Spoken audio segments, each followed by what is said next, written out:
Shalom saudara terkasih. Jumpa lagi dalam pembahasan seri ke-24 Surat Filipi, yang teks bacaannya terambil dari Filipi 4 ayatnya yang ke-8.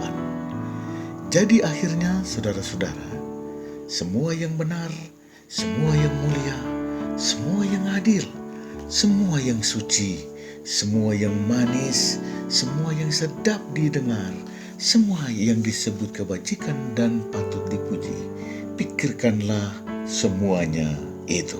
Mari kita berdoa.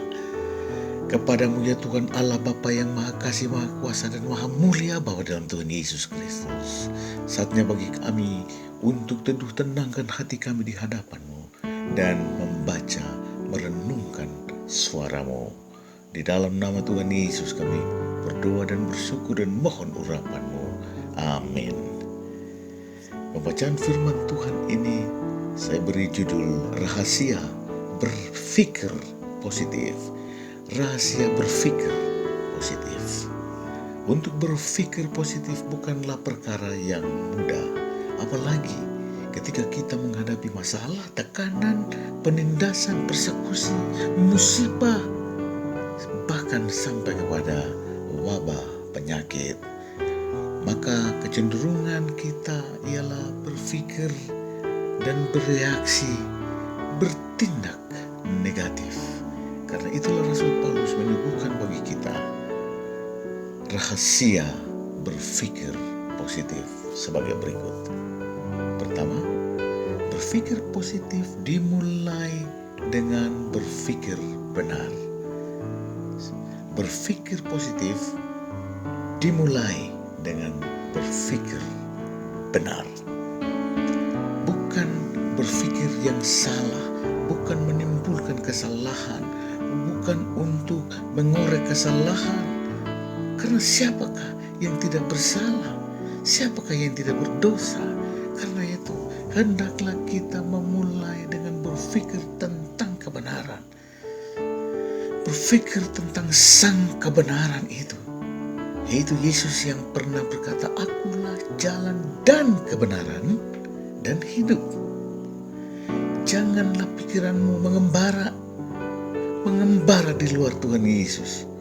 Karena dengan berpikir yang dikuasai oleh Yesus, dikendalikan oleh Yesus dan Roh-Nya yang kudus, maka hal yang kedua, semua rahasia-rahasia ini akan terbongkar ketika pikiran kita dan posisi kita, kedudukan kita sudah benar di mata yang benar, yaitu Yesus Kristus. Maka Tuhan Yesus akan membuka aliran energi yang positif itu. Energi positif itu berupa semua yang mulia. Ketika kita berpikir benar, maka hal yang pertama yang akan dibukakan bagi kita adalah semua hal yang mulia. Untuk apa? Untuk menepi segala kehinaan. Yang ketiga adalah semua yang adil, saudara. Semua yang adil itu diberikan untuk mengalahkan berbagai praktek kecurangan, saudara. Dan yang ketiga, semua yang suci.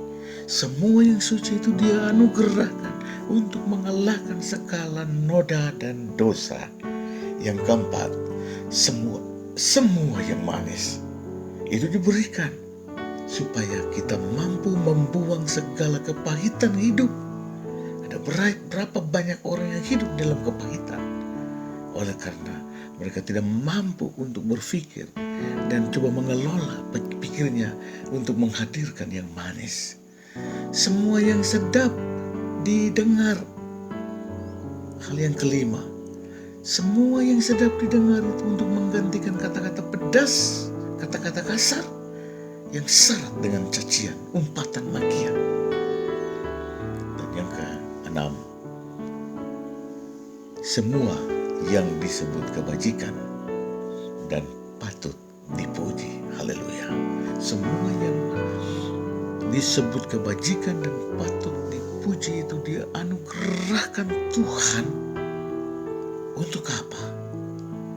untuk menajiskan segala keburukan dan semua hal yang mempermalukan Tuhan, yang menghambat orang untuk memuji dan menyembah memuliakan Tuhan. Itu akan disingkirkan ketika kita mendapatkan kesempatan untuk memikirkan semua hal yang disebut kebajikan dan yang patut dipuji. Saudaraku, pertanyaan untuk didiskusikan yang pertama, mengapa kita harus berpikir positif? Dan yang kedua, apa akibatnya jika kita hanya berpikir negatif selalu? Mari kita memuji memuliakan Tuhan sebagai doa dengan menyanyikan kebajikan, kemurahan, mengikuti aku seumur hidupku.